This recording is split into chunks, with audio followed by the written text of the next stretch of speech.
Hello guys, welcome to part 2. I've already mixed up my epoxy. I put equal parts of my epoxy and I was using super glue, these little tubes, and I'll talk to that while I finish mixing this up. But super glue are little tubes and I find it really handy for making small batches. And all I do while it's in the runny stage is put it right on top here. I already did that. I forgot to turn on the camera while I was talking. A little error between me and the camera. And it's been a few minutes and it's set up a little. So now I can apply on the side of the eyes. When it's real runny, just like when it comes out of the tubes, that's when you want to put between these two cavities, or between the two eyes, that space formed there. And then you're just going to put a little on the bottom. You guys can't see that, but oh well.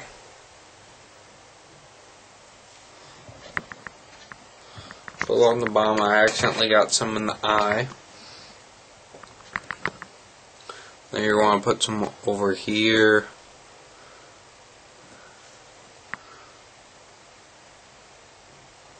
You guys can see what I'm doing. I'm trying to make a minnow-like head, if you will. Like what you're trying to do with epoxy. And then put it upside down a few times. Whatever. That's all the epoxy I'm going to use on this one. One thing that I am going to do is I got to clear the eye. So move this up just low. Piece of wire. Run it all the way through. Just clear that eye. You gotta do that. You'll never be able to clear this epoxy. You can use I'm using the drying epoxy. You can use the UVA or UVA ray light activated epoxy. You can use some different epoxy substitutes. For me, I have those different ones, but I'm not going to use them. And I still don't use them all that much unless I'm tying really big things, because this is just the simplest way. I do have a wheel, but for you guys out there, you're probably just going to be making these one at a time and rotating as needed in your vise, which is pretty efficient. Efficient because it takes 5 minutes to set. If it takes you 5 minutes to tie the fly, that's 10 minutes of fly. And that's pretty good, because now where you can make 6 of them, and if you're sitting down, let's say Saturday, on a weekend, you can very easily make 100 of those. Pretty easily. That's going to be like, but very simple. I'm just going to rotate till it dries. On the video now, but this is the mini or baby Deceiver. Mirror boot tail has a lot of action. I developed this small version for smallmouth bass or bass. I don't like throwing big flies. It's just, excuse me, not who I am. I like smaller flies. Some people say I'm developing these for a 5 or a 6 weight. I mean, all practicalities, you can throw them on a 5 or a 6 weight, but I still throw these on my 8 weight. I just like small flies better, I guess. I think they catch a little more fish. I think it makes it more interesting, even though I'll catch more of the smaller fish. And this is also shown in my clousers, which is a small clouser. This is a size 6 clouser. I have size 12 clousers. Just to give you an idea of my bass bugs, this one isn't quite finished, but this is a small size 6 bass bug.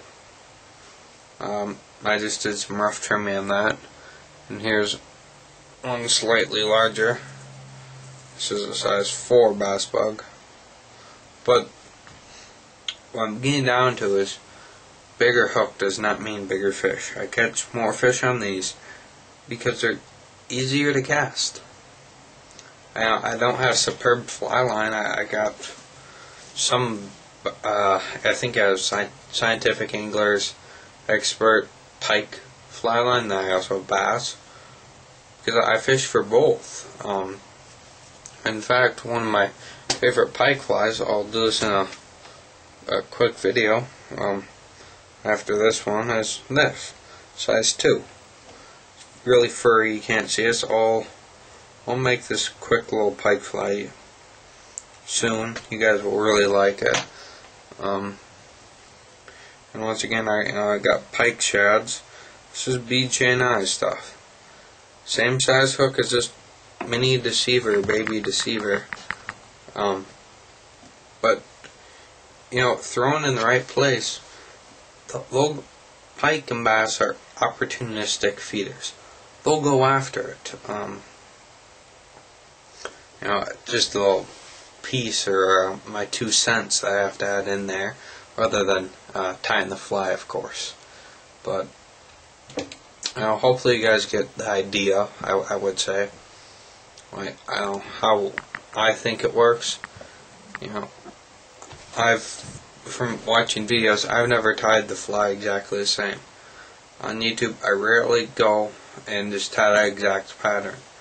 You know, I'll get the ideas that people are giving out. You know, I'm sure some of you will just say, okay, tied a small, you know, Deceiver. Maybe you'll like my tail, my marabou tail. You'll like the way I tied in the bucktail, or like the way I did the eyes, or epoxied it, something like that. Hopefully you guys get something on my videos. I would like you to comment and please subscribe. You know, I sort of upload all my videos at once, so you guys probably haven't seen like any of them. Probably gonna upload this today. So now I'll only have videos on for a couple days, but as of right now I only have 1 subscriber, which I know who that is. That's my brother, of course. But please feel free to subscribe, and I'd like your comments, you know, and tell me what you guys want to see, because tell me what you guys want me to tie for you. I'll do that. I have a pretty large database of patterns and all that. If not, I'll find what you're looking for, and I'll tie it for you. Well, thanks for joining me.